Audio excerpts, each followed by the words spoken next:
Okay. Anyways, should we do awards? I'd love to. Let's do awards. Spring practice and spring game has wrapped up. So we're going to do this multitude of ways. So you can give me your award based off just G-Day alone, or you can give me your award off of spring practice entirely. I'm going to do a little bit of both. For my MVP, the most valuable player of the spring and spring game, I'm going to go Dom Lovett. Watching the tape, back and doing the film evaluations, I was blown away by both his ability to win, get open, obviously, but really his runs after the catch were like the sign for me, because we talked about it last night.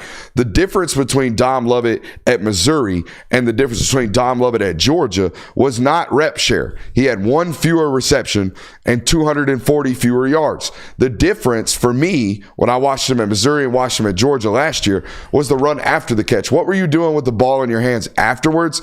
Saturday, I saw a very, very different Dom Lovett after the catch. I like that one. Yeah, I mean, it was noticeable that it was like, whoa, that's not the Dom Lovett from last year. Not only making people miss, but a bitch to tackle. Like, he was carrying people on Saturday. Well, there's a few times because, I was sitting up high in the stands. I was like, who the heck is that they're trying to tackle? And then I was waiting for the PA announcer, like, damn, Dom Lovett. It's 5'11", 185-pound Dom Lovett. That's who it was. Beautiful. For my MVP, I went based off of G-Day or a little bit of G-Day, a little bit of spring practice, but mostly G-Day. And you can call it an overreaction if you want, but I'm going to go Colby Young because I think if that's what you're getting from Colby Young throughout the entire year, and Kirby Smart's mentioned special teams, like if he's having that big of an impact and he's going to have that type of impact throughout the entire year, I mean, it's been the missing piece of Georgia's offense for the last 4 years now. And I think if you can get that missing piece along with Dom Lovett being what he is and Oscar Dell being the tight end that he's going to be, like, it's going to take the offense to another level. Every time I think about Georgia potentially having an elite X, I recall the conversation that Todd Monken had about when you have an X receiver. When you have an elite X receiver, he talked about how simplistic it makes offenses because you can basically live in 3-by-1, dictate coverage, right? The safety now has to roll over the top of that primary X because they're going to bracket coverage that guy.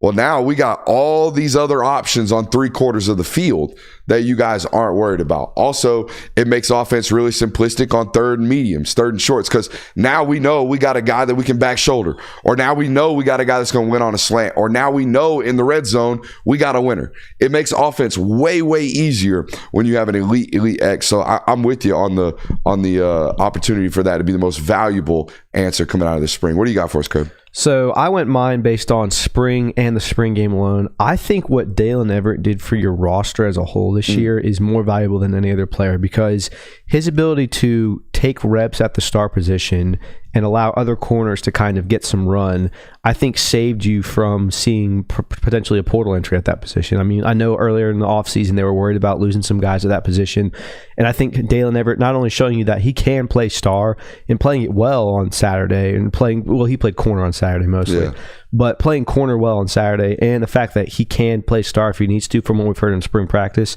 save you some transfer portal entries. You're going to see it more in the film study that we got coming up in the second half, but I thought Dalen Everett had one of the better days of anybody out there. I thought the three guys that stood out just off the top of my head, Dominic Lovett, Dalen Everett, and C.J. Allen. I thought those three guys had a great day. K.J. Bolden maybe a close fourth in terms of like, holy shit, Jake Pope a fifth.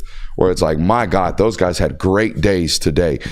So I'm with you there in terms of, I mean, you're right. The positional versatility has provided an opportunity for Kirby to walk into Daniel Harris's house or apartment, or walk into Julian Humphrey's house and say, look, man, on coverage downs, both of you are going to be out there because we need Dalen as star or whatever it might be.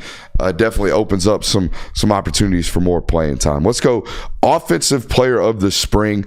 Honorable mention here, put Trevor Etienne. And then the offensive player of the spring for me, despite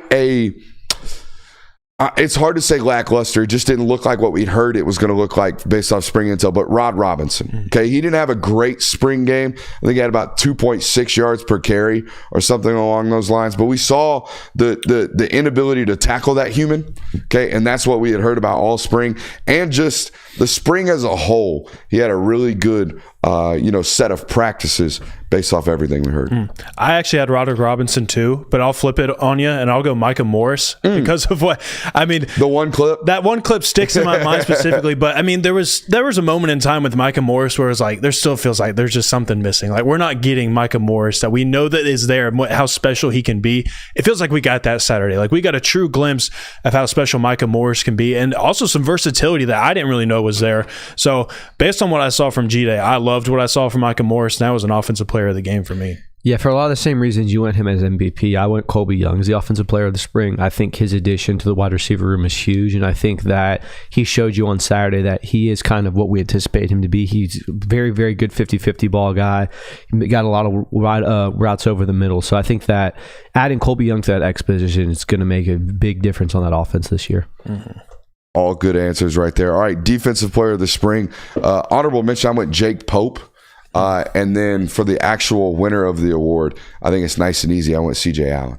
That is a nice and easy one. It's going to be really freaking good. I went Gabe Harris because of what we saw Saturday. If we get that Gabe Harris. I want to show this picture. Keep talking about Gabe Harris, but I want to show this picture. If we get the Gabe Harris that we saw on Saturday for the entirety of the season, same way that Colby Young is going to elevate that offense, I mean, that's elevating your defense to another level. I mean, if that's the type of effort that we get from him every single down, that's some special stuff. All right, so you know how like the dog walk, there's always it's nothing but smiles, right? Mm-hmm. Smiles and high fives. I always know like who's here to hunt for souls because they walk through there like they're about to walk to war. You know what I mean? They got war face on. Gabe Harris is Captain Warface. Look at this. Gabe Harris is out here hunting humans.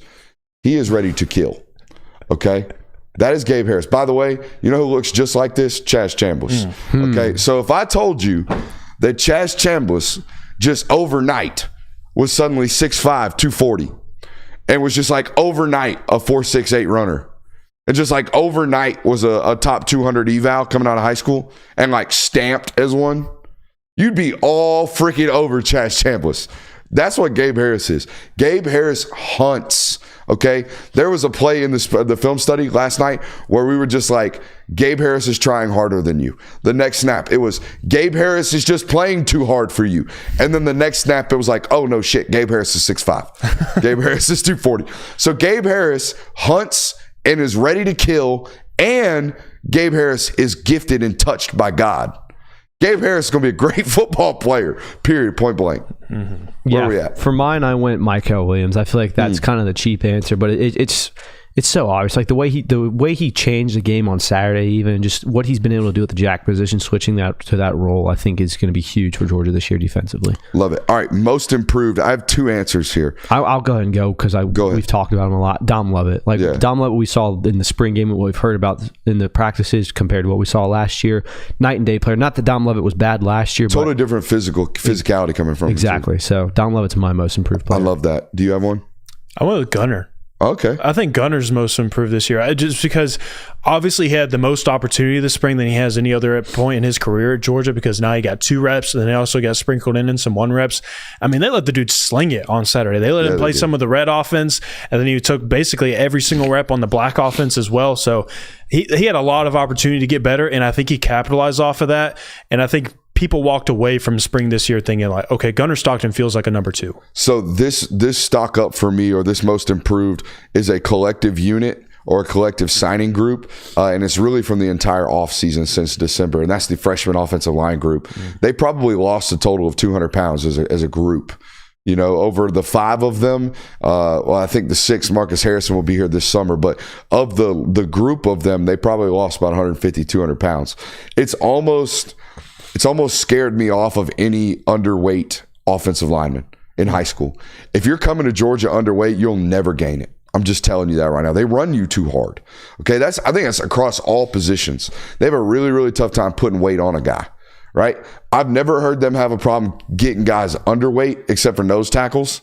For some reason, Jordan Davis and Ja is like constant. We got to keep this guy underweight. We got to keep this guy underweight. But everybody else, it's like, shit, we can't keep it on them because they run so much. So that's always worried me. But, you know, they recruit big.